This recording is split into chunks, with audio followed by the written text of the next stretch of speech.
এটা একটা সরলরেখা, সরলরেখা না? অর্থাৎ এখন তাহলে এই সরলরেখার উপর আমি যদি একটা লম্ব টানি, কি টানি? অর্থাৎ ও দিলাম, এখানে কয়টা কোণ উৎপন্ন হয়েছে? দুইটা। এটা একটা কোণ, এটা একটা কোণ। তাহলে আচ্ছা, এখানে সন্নিহিত কোণ, আচ্ছা এ ও সি এর সন্নিহিত কোণ কোনটা? এখানে সন্নিহিত কোণ আছে না?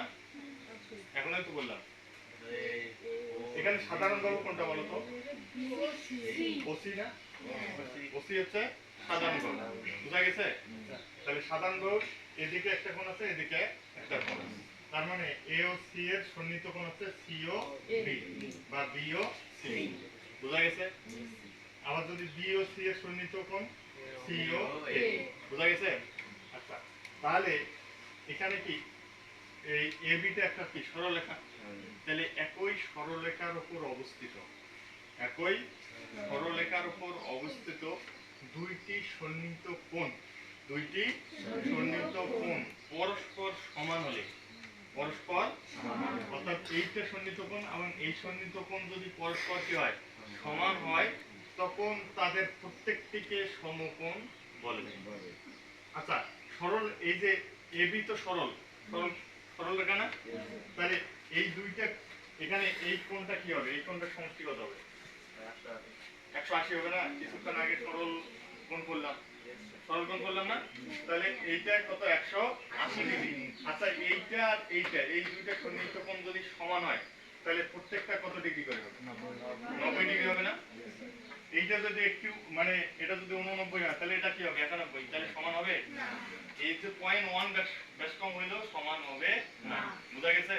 তাহলে দেখো সেই সংজ্ঞাটা ওই অনুসারে আছে যে একই সরলরেখার উপর অবস্থিত দুইটি সন্নিহিত কোণ পরস্পর সমান হলে তাদের প্রত্যেকটাকেই সমকোণ বলে, বুঝা গেছে? বুঝছো না এগুলো? তাহলে একই সরলরেখার উপর অবস্থিত দুইটা কি কোণ? সন্নিহিত কোণ পরস্পর সমান হলে তাদের প্রত্যেকটাকে কি বলা হয়? সমকোণ বলে। বুঝা গেছে? বুঝা গেছে কি? মুখস্থ করতে হবে। একই সরলরেখার উপর অবস্থিত দুইটি সন্নিহিত কোণ পরস্পর সমান হলে তাদের প্রত্যেকটিকে সমকোণ বলে। বুঝা গেছে? লিখে দেব? তাহলে একই সরলরেখার উপর অবস্থিত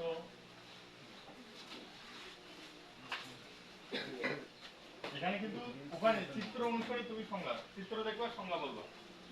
একই সরলরেখার উপর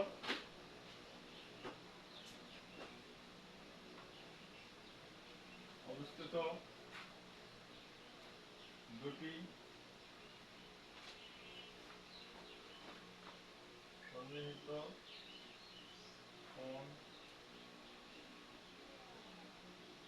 পরস্পর সমান হলে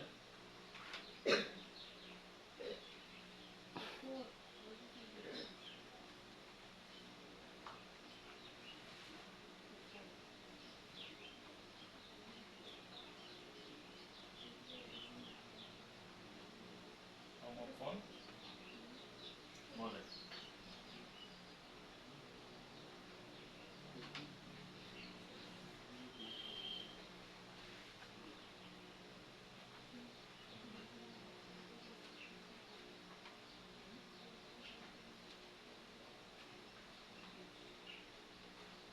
তাহলে অবশ্যই চিত্রটা নিচে দিবা।